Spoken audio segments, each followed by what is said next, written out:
Welcome to Season 2 of Next of Kin, the podcast. I'm your host Emma, a British expat who moved to Dubai to further my fashion career when a positive pregnancy test rocked my world. I was asked to choose between my career or my baby, so I realised I needed to pivot fast. And that's where Next of Kin came in. Last season you followed along as I muddled through my first year as a mum and starting my first business. Now I have a toddler, a brand, and this podcast. So join me this season as I jump into my Mumpreneur era and try to figure out whether we can really have it all. Today I'm going to confuse you all by being joined by yet another Emma who is a Brit, she's in Dubai, and also has a kids' clothing brand. But this Emma is founder of My Little Barfi, a children's sleepwear brand which launched late last year. And she's a mum on a mission. Her unique brand includes beautiful South Asian-inspired prints and designs. Emma noticed the lack of kid and parent-friendly clothing that actually had representation for the South Asian community. We get chatting about the challenges with social stigmas around colour that she faced, even when designing the clothing. In 2024, it really seems unbelievable, some of these stories that she tells. I can't believe that there are not more brands out there on a similar mission. Before we jump into it, just to say, we were in a studio to record this, but just my luck, the studio equipment didn't work. So we actually ended up recording this whole episode straight onto my laptop.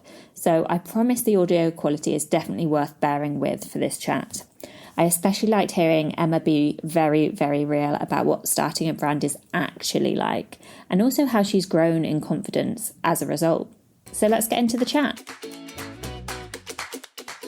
Emma, thank you for joining me on the podcast today. Thank you. I'm excited to be here. Would you be able to just introduce yourself quickly for my listeners? Yeah, so I'm Emma. I'm the owner of My Little Barfi. I've got 2 kids and I've been in Dubai for 6 years, but originally from the UK. And Emma's been teaching me how to say Barfi. Barfi, yeah. And tell me, how did you come up with that name? So I thought of the name like 4 years ago. So Barfi is actually like a sweet treat that we gift in like Indian culture, South Asian culture. We gift it at like Diwali when weddings, new babies are born. And so My Little Barfi is kind of like my little sweetheart. Yeah, like it's a nice thing. So my clothes are for gifting when like babies are born and stuff. So it kind of just all kind of links into being sweet, Yeah. sweet treats. Yeah, love that. So can we start your story right back at the start? Because I want to hear how you decided to even start a business. But before that, what was your childhood like? My childhood, I grew up in London and just lived a very normal London life, I guess. Yeah. I had a younger brother. My childhood was I was a very quiet child, I was in my books all the time, didn't have like the biggest group of friends or anything. I was kind of just in my own world. I always enjoyed like creative stuff. So I was just be at home colouring, reading. Yeah, my childhood was just like a typical British Asian kind of upbringing. And so you then decided to become a teacher. Yeah, so that happened. So I studied history at university, and that doesn't obviously come with like a direct career path afterwards. Yeah. So for the longest time, I didn't know what I wanted to do after I graduated.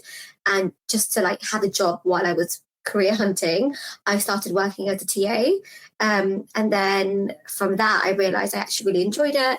And then went into teaching. Actually, before that, I worked in sales, which I was awful at, but it was recruitment for teachers. So I was on the other side of the phone. So I was like placing supply teachers into schools. Yeah. And I was awful at that job. But I realised I wanted to be on the other end of it and actually be the teachers and stuff. So then I did my teacher's training. Loved it. It was the best. It was a great job. I learned so many things from that. And I miss it. I do miss working with kids.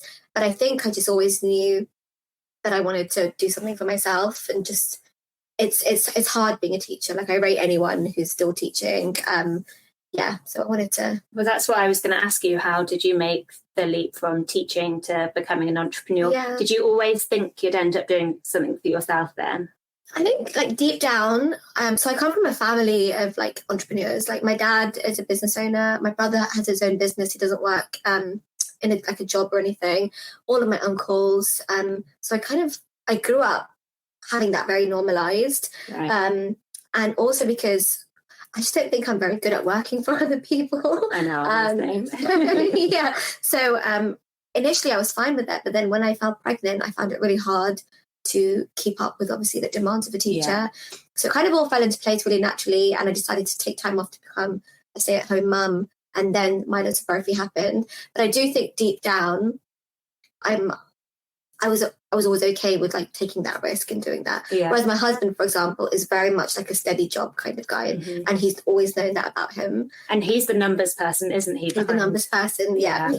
I am not a numbers person for sure. You're more of the creative. I'm more of the creative, yeah. So I leave all of the logistics and the numbers stuff to him, because I don't think we'd be able to survive if that was me handling that. So yeah. Well, the reason I want to take you all the way back to your childhood, and I'm starting there right at the start for this podcast episode, is because it's really important to understand why you're trying to tackle like social stigmas through what you're doing now. And when I see what you're doing, for me, I'm like, it's 2024. Why has this not already been done? Do you sometimes think that? I mean, all the time.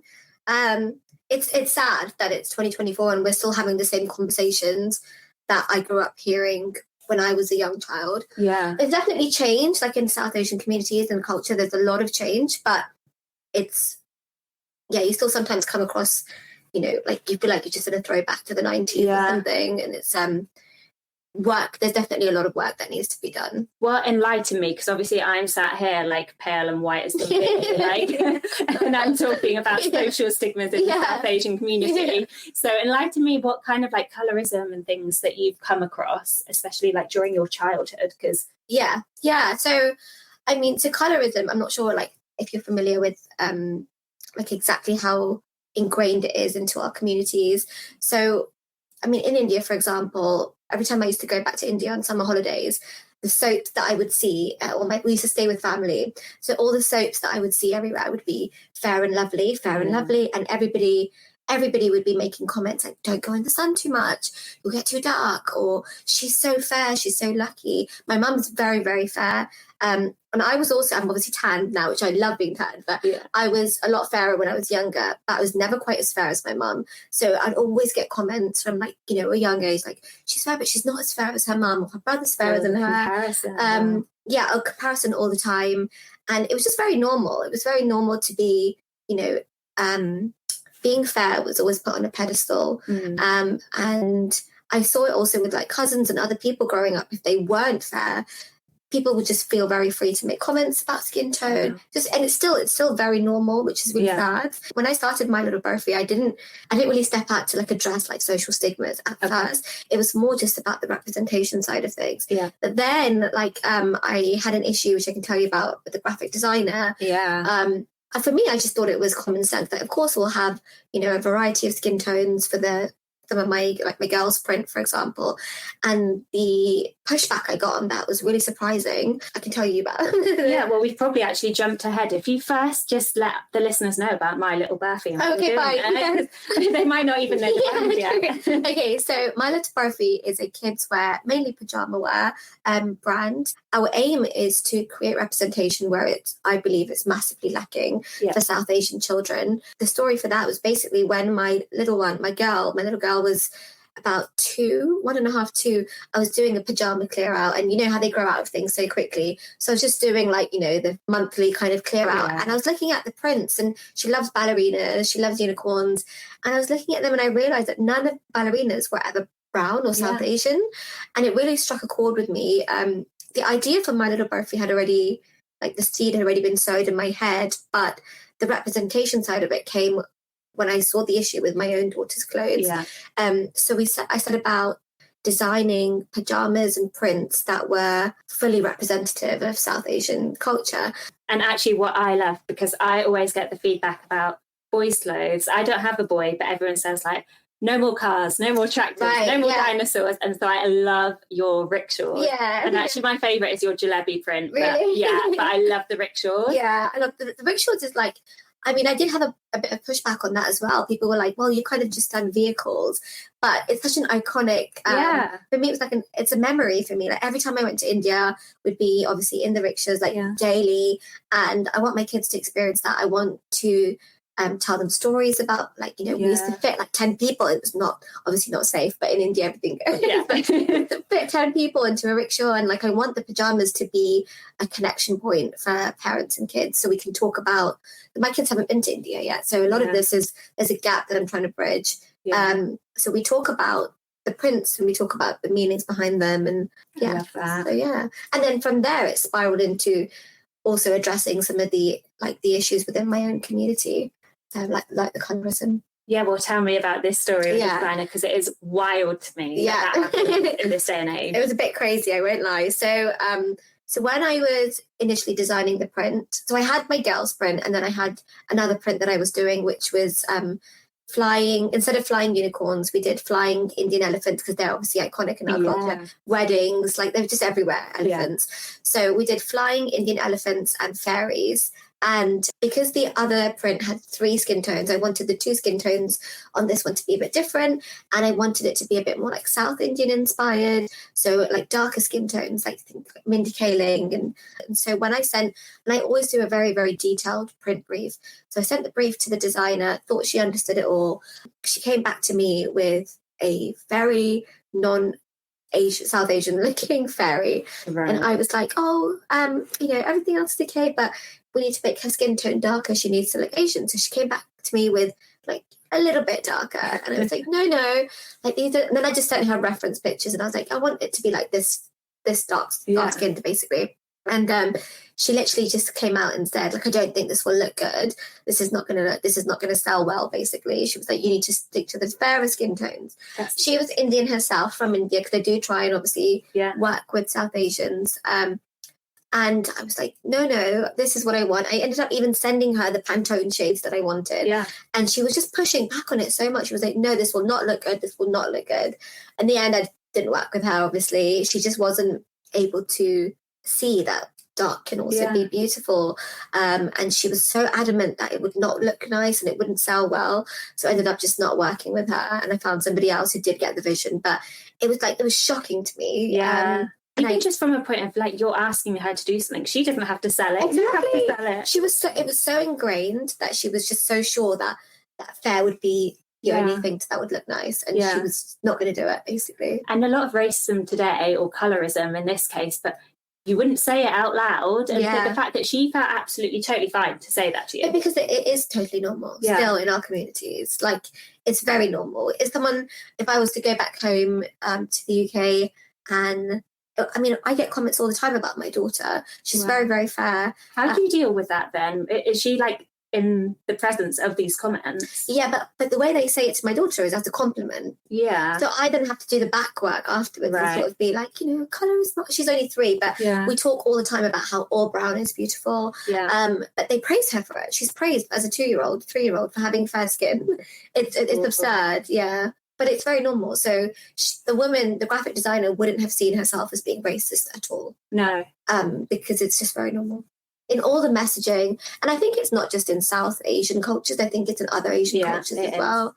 And even if we take it back to you going through your daughter's pyjama drawer and seeing just white fairies, me as a white person and a white mum, I don't want my daughter only having white baby dolls, white clothing, and thinking that, I mean, firstly, she's not totally white anyway, so I want her to see her different sides of her and a different culture represented, but I also don't want her to think that only white people are baby dolls. Yeah, of course. Only white people are fairies. Like, we're in Dubai as well, so she really needs to have a way more multicultural upbringing. I've actually had so many comments on like TikTok videos and stuff about this that it took me by surprise at first, but the support has been amazing, and so many people said exactly what you said, like they are making a conscious effort to buy more like diverse toys and diverse dolls, clothing, because they also want their kids to grow up having, different races and stuff normalized as part of it. I think for me and my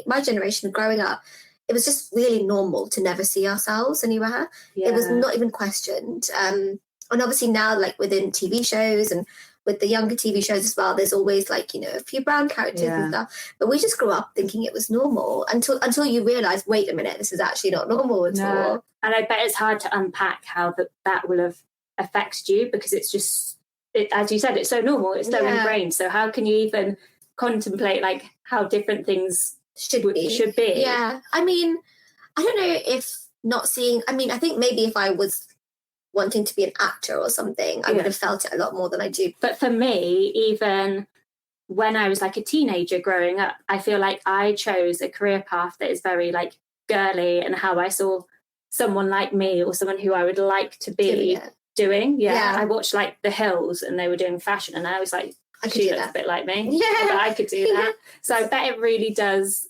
run deep. Like subconsciously. Yeah. I love The Hills, by the way. Yeah. But like, I mean, I think also, I mean, if you're talking about careers, within our communities, it's changing now. But back then, when I was like A-levels in the university, it's a stereotype, but it comes from a place of truth. Like we're doctors, lawyers, you're pushed to become like in our communities, you're pushed to do like those jobs. So even if I had seen like a token Asian person on a TV show, it wouldn't have been an option for me. I mean, doing history was quite controversial at university. Really? Yeah. Wow. I mean, I've never been, like I said, my husband is the numbers man for the business, but I've never been that way inclined. And I was always like the arts, like I preferred the arts. And my mum knew that about me. But when I told everyone that I was going to study history at university, when she mentioned it, she was fine with it at first, but when she mentioned it to a few of her friends, they were like, oh, but what's she going to do with that? There's no career for that. Like, you should encourage her to do maths and science. And she came back to me, she said, I think you shouldn't. You don't do history. It was either university or it was when I was choosing my A-levels. Right. One of the two. And she was like, I think you should just do maths. But she knew that I'm not good at maths.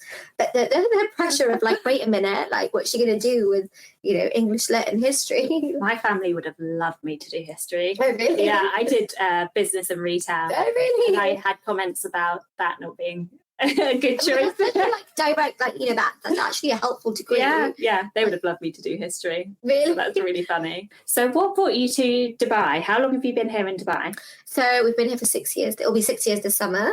We were just young. We were just young and free, no responsibilities.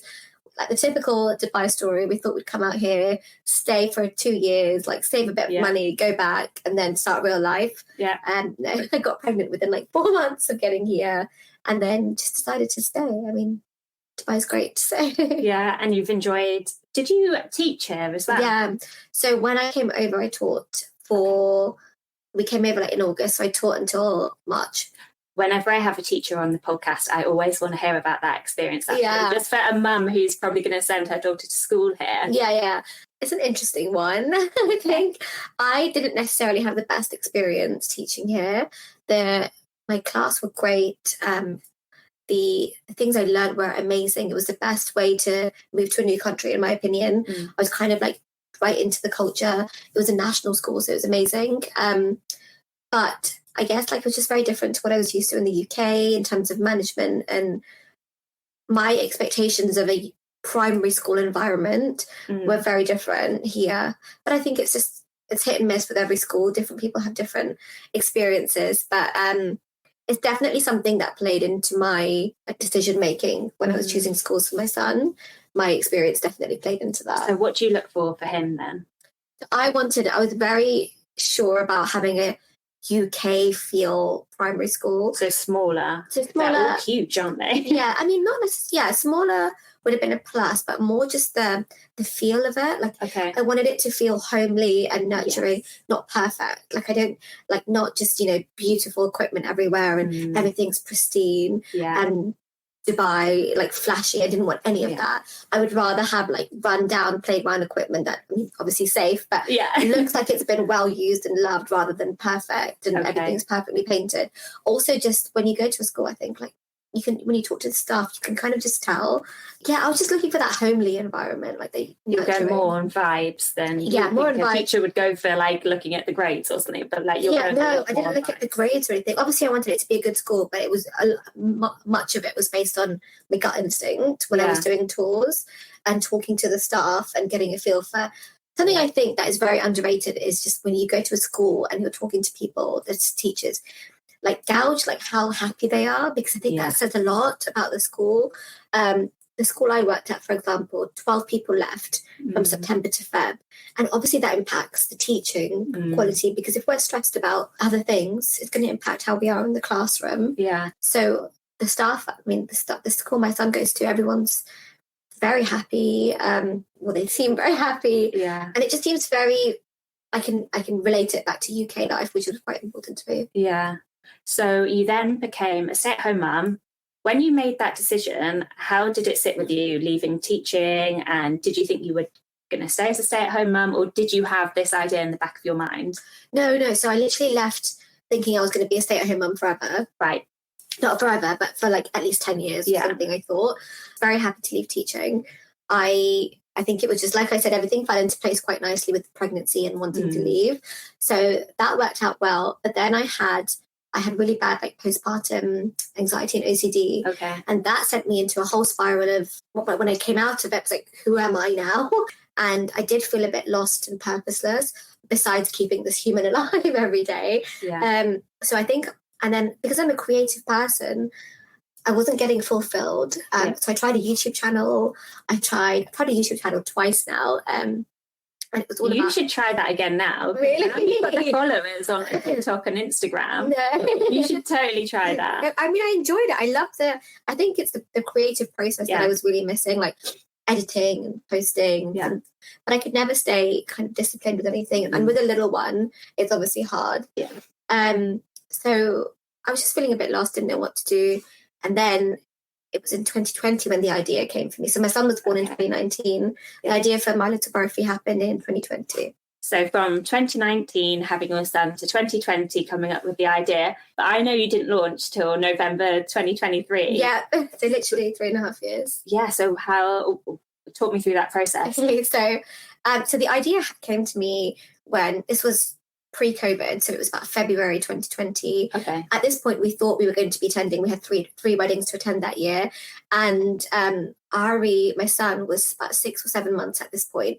And I'm not sure if you're familiar with Indian weddings and outfits, but A, there are a lot of events for a single wedding, and B, the outfits there's a lot of pieces. Yeah. So I think he just learned how to roll. And so, when they're in that phase when you're trying to change a nappy and they're rolling all over the place. Yeah. So we were in that phase, and I think I just couldn't get this nappy on him, and he was like wriggling away. And I said to my husband, someone needs to make, how are we going to get him ready for all these weddings? Someone needs to make like an Indian style onesie that we can just zip up. And that was like, I was like, oh, and then I looked into it and there was nothing like this. There are like, the vests, like the bodysuits. Yeah. There are those, but they wouldn't be considered dressy enough for like a wedding event. Or like my first Diwali ones, but again, not for a wedding. Yeah. And I looked and looked and looked and I could not find anything. So then that was how the initial idea came to me. And then I think I sat with it for about 3 or 4 months. The first thing I did was make the Instagram handle. Of course. That's what we all do. I think I made a logo and the Instagram handle. Nothing else. No other business clue about anything. I feel like you have to do that because without the logo, I don't know, for me, I just couldn't get going. Or, I don't know. It's like it's the first step, right? Yeah.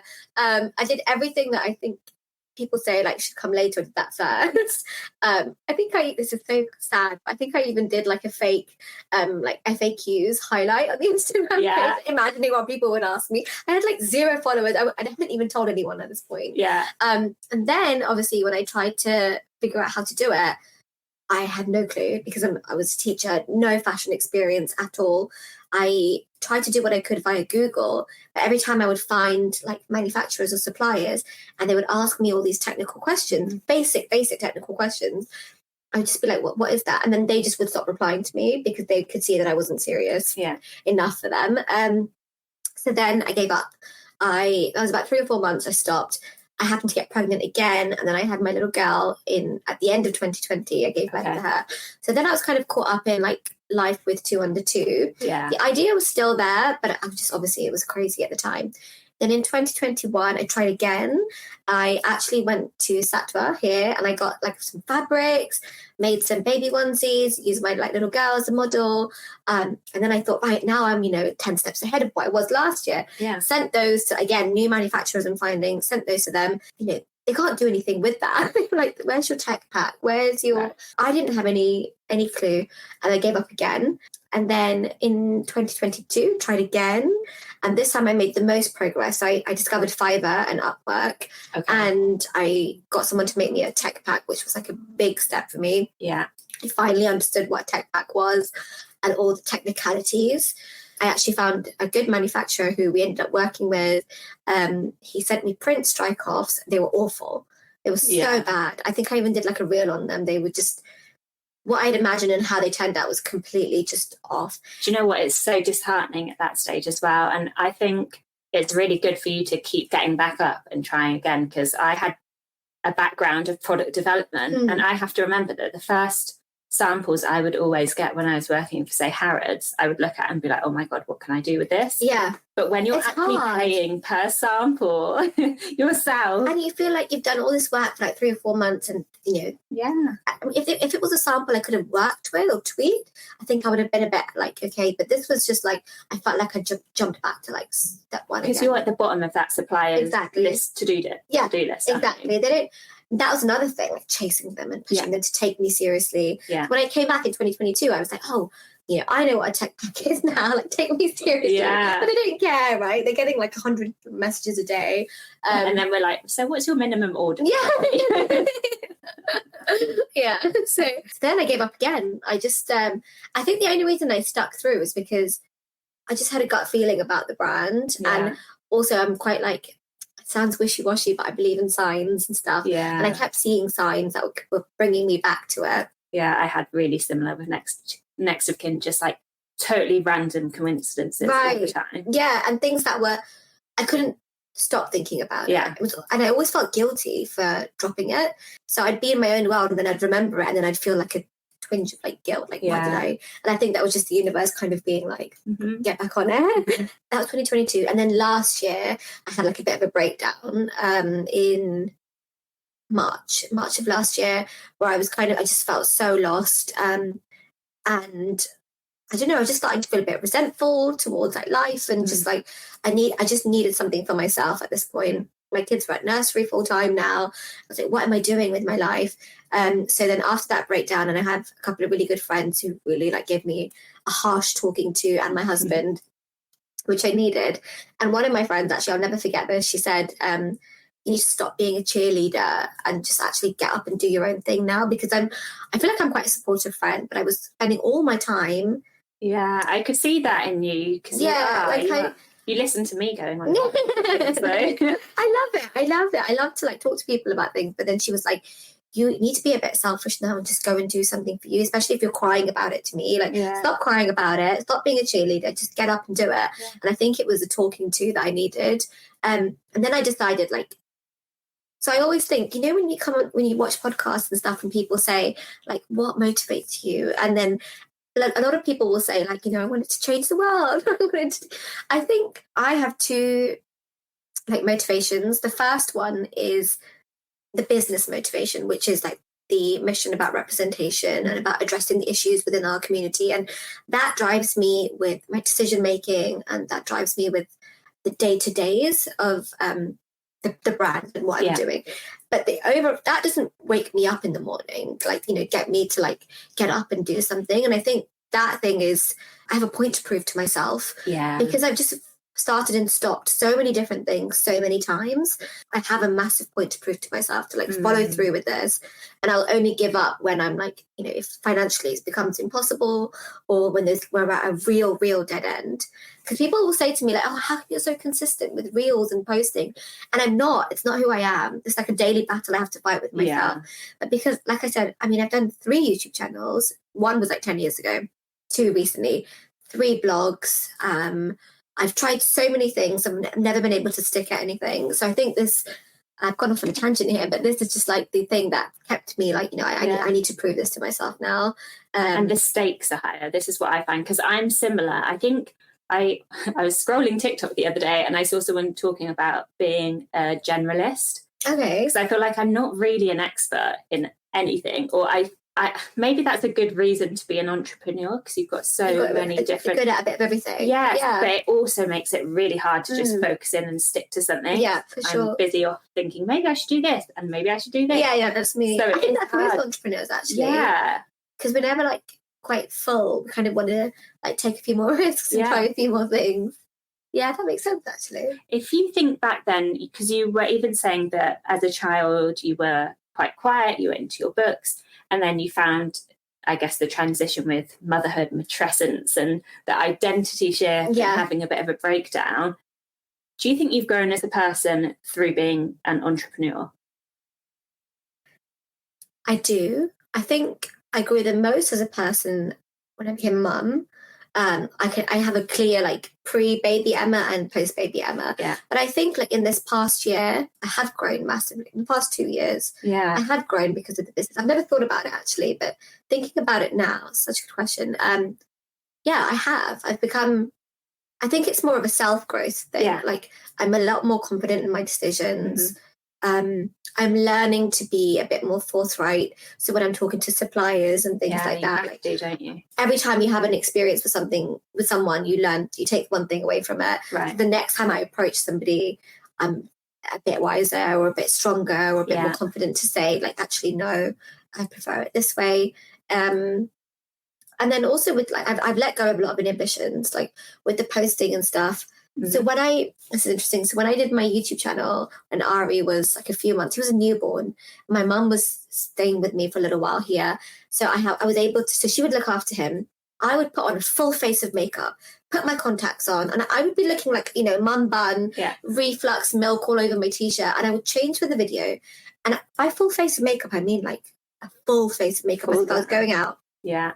Change my clothes, and I'd film this video. The minute the video would stop, I'd take everything off and get back into normal clothes. Yeah. And obviously that's not sustainable, but I was so unsure about putting myself out there just as I am, like with my glasses, with no makeup on. And so when I started this last year, I was like, if this is going to be sustainable, I need to just be able to pick up the camera and film myself as I am, you know. And I think that has been a major growth thing for me, because it doesn't come naturally to me to do that. But it's actually made me more confident, if anything, because I'm like, this is literally raw. This is who I am.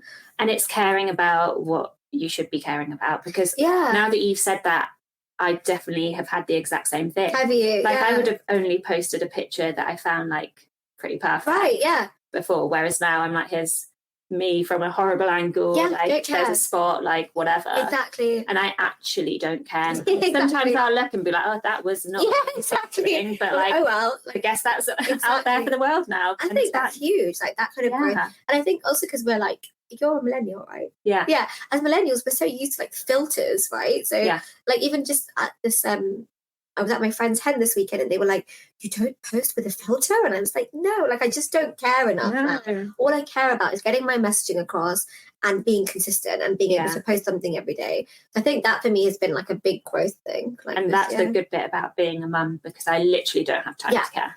Don't have time to care. I have like X amount of time to film this and get this up before the kids come home. I just need to like get it out there. Yeah, basically. Exactly. That's so true. And something that you're really good at is the social media. Oh, thank you. And so Emma, you have to go and have a look at her TikTok and her Instagram. Yeah. You've grown really quickly. Yeah, I've gotten lucky. Well, okay, no, I wouldn't say lucky. It's been a lot of work. Yeah. But I think recently things have snowballed with, I think I'm finally getting the messaging right. Yeah. And the other thing was I stopped being general in my videos. I started using one of my videos, the first videos that did well was when I literally addressed the South Asian like terminology, where I said like Masi, which means mum, sister, Dadi and Nani, which means like our terms for grandparents. And then suddenly there was an influx of new followers. Yeah. And I think it was because I stopped being afraid to talk to the people I want to talk to. To niche down. Yeah, that really helped again, and that's growth as well for me actually, because I was a bit like tippy-toey about it before. I was like, I'm just going to go for it now. Yeah, and if you didn't exactly have the best self-esteem about yourself before, and now you're putting yourself out there and going viral. Yeah, I mean, I didn't want to call it viral. You've even got your first troll. Yeah, I got my first troll. Oh yeah, I feel like I've made it in life now that I had my first troll. And so have you. You had I've got many trolls. Basically, Emma gives me loads of advice when it comes to social media, and we've learned that being controversial is good. Being controversial on TikTok is good. Yeah. If you want to know what I'm talking about, go and have a look at my next of kin TikTok. because I've put up a video about being unmarried in Dubai, and the comments are wild. It's crazy. I remember when you messaged me, you were like, because you had said just the day before, I've got my first trouble. Yeah, I was so happy about it. About 50 now, and I've never had one before. I think it's a great thing. We made it. But it is crazy that people are like that on the internet. I mean, we could chat all day about it. Yeah, we have like talked about it, but it's wild. TikTok is a wild place. Yeah. The comment section. I feel like Instagram is still a little bit more restrained. Yes. But TikTok is wild. Because Instagram, it's the people that have decided to follow you that are seeing these things. Yeah, not exactly. Just being pushed out to anyone who might be completely irrelevant. That's so true, actually. Yeah, that is true. But then that's why TikTok, you have to be a bit more controversial. To kind of... Yeah, to make there's so much noise, on the app. You've got to stand out. Yeah. So what has been the most challenging part of starting a brand for you? The most challenging part, I think something I struggle with is the logistics side of things. So I'm massively struggling with just things like supply chains and timing and systems, I guess, having systems in place. That's something I'm really craving, and I kind of don't really know how to do that. I'm working towards that still. I wish I had it sort of like, okay, this is what we know, where every single year we're producing X amount of products. Yeah. Like we were saying earlier, with so many ideas, I'm constantly like, my plan for this year was totally different to what I'm now doing. Yeah. And it's only pivot. And it's hard to kind of keep on top of everything. Has it surprised you as well what's resonated with your customers? Is it? Yeah. Yeah. So I was thinking that the embroidery onesies, the initial idea. Yeah. So we do baby onesies with embroidery, like I was saying, for weddings and occasions. That is like to me, that was like the common sense idea. That was supposed to be the hero product of our entire brand. And I thought we were going to be doing that was just going to be like an ongoing basics line where we just bring out new colours, new embroidery. But that's actually not done as well as I thought at all. Yeah. It's the prints that have resonated. Just for everyday sleepwear. Everyday sleepwear, but specifically the character prints. So like jalebi, for example, is obviously just a food item, but the prints with the girls dancing or the flying, that has resonated like anything. And I've had messages about people saying, can you do boys as well, like boys characters? So now we've kind of pivoted completely, and we're focusing on character prints and prints. Actually, I saw one of your TikToks where you were addressing a comment about gendered baby clothes as well. And I want to ask you about this, because I know you said actually, of course, it can be worn for either gender. Yeah. That's fine. But what I found, because I was trying to do a lot of gender neutral, but a lot of my boy stuff is maybe beige or red, and people aren't picking it because it's not boyish enough, because it's not blue. But then people say that they don't want blue. Yeah. So I find that a really interesting... It's such a weird... it's such a weird thing to kind of navigate through, because it's also ingrained in us to a certain, like subconsciously, we do pick out I know I have in the past, but I think it's times are changing so fast, right? So I'm now trying to just be like very general, and everyone can just make their own choices about whether they want this for the girl or for the boy. But initially I was kind of just doing what I thought was normal, like girls dancer prints and the boys will have the rituals, but I got called out on it, which was good. I think it's interesting, because I thought I would put Bonnie in a lot more gender neutral stuff. But for example, this weekend I put her in our red sailor set. Yeah. And all day she kept getting said like, oh, he. Oh, no, really? And I'm like trying to pretend like it doesn't bother me. And I'm like, why does this bother me? But I'd be like, she is her name is Bonnie. That red sailor outfit is very unisex. Yeah. It is. But then now I can understand why maybe people are like, actually, I'll go for the blue. So that it's clearer. Yeah. So it's interesting. Isn't it? You think you've progressed, but we've only come so far with that sort of like gender debate. Yeah. So let's finish off. I just want to ask you if you would recommend this career path to other mums. I think it's glorified a bit on social media. And I know I've been sucked into you look at people who are doing really well and everything seems to be so seamless. Yeah. But I don't think that's ever the case. I think it's a business where I don't think everyone can do it. I think you have to be of a certain mind frame or have a certain risk-taking ability to... I would agree. to make, because I mean, like financial risks and also just risks in general. You've got to be a bit mad. You've got to be delulu. Yeah. You've got to be a bit Delulu. delulu. Yeah, for sure. I don't think it's for everyone. Yeah. I think, like, for my husband, for example, he could not. Like, he's very much like a stable. And also, I guess if you find it hard to visualize things, like, so he cannot visualize anything. He will literally, I'll show him pictures of like the sketches of what we're doing. He's like, I can't visualize it. And I'm like, it's a sketch. Like, what can you not visualize? He's like, no, I need to see it. Then I'll get the samples. And, you know, with prints and stuff, they'll send samples in like white because that's what they have. Yeah. And I have to visualize it in the actual color, and I can do that. But he's like, no, I need to see the final thing before I can tell you my opinion. So I think, no, I don't think it's for everyone. I think also personality traits of like, you have to be okay with things going wrong because they'll go wrong often. Yeah. And you have to be able to just persevere through that. Yeah. And you can't take things personally. Definitely. Yeah. So if you're kind of like a step-by-step logical kind of person and that's how you operate best, then maybe not for you. Yeah. I feel like. Or at least do it with someone who's creative. Yeah, someone who's able to just like take 5 steps here and then jump that way and then jump that way and then come back eventually. And I like what you say about not believing what you see on social media. It's why I try and be really honest on the podcast as well, that I didn't launch and just sell out. Right, and exactly. Really kind of, in a way, I sort of expected it. I don't think I didn't think I was going to launch and suddenly sell out. Like, I know I'm not Kylie Jenner. But like 30 seconds. You sort of think like, oh, that might happen. It makes it look easy. Not going to. Yeah. I mean, so many times I was like, I was so upset for the first few months because I had a good launch, and then December, January, February, like crickets, and it's really scary. And then you see, and not everyone shows that on social media, so you think everyone's doing great all the time. No. And I would actually watch small business launch vlogs, so I'd see other people's launches, and like, oh my god, they would do like a live recording and they'd launch, and then you just hear like ping ping ping ping ping, and I was like, why is this not happening to me? Like, it's really scary. But I guess like that's a little change that we can make in our own platforms, kind of being raw and open about it. Yeah, absolutely. It's tough. It's definitely tough. Yeah. Well, in true mum style, we need to go and pick up the kids. So let's wrap this up. Can you please tell everyone where they can find you and where they can shop? Yeah, so you can find us on Instagram or TikTok. The handle on both is My Little Barfi. So it's pronounced Barfi, but it's spelled BARFI. And then our website as well, mylittlebarfi.com. And I'll put this all in the show notes. Yeah, thank you. Thank you so much for joining. How great is Emma? Don't you just want to run and have a look on the My Little Barfi website now?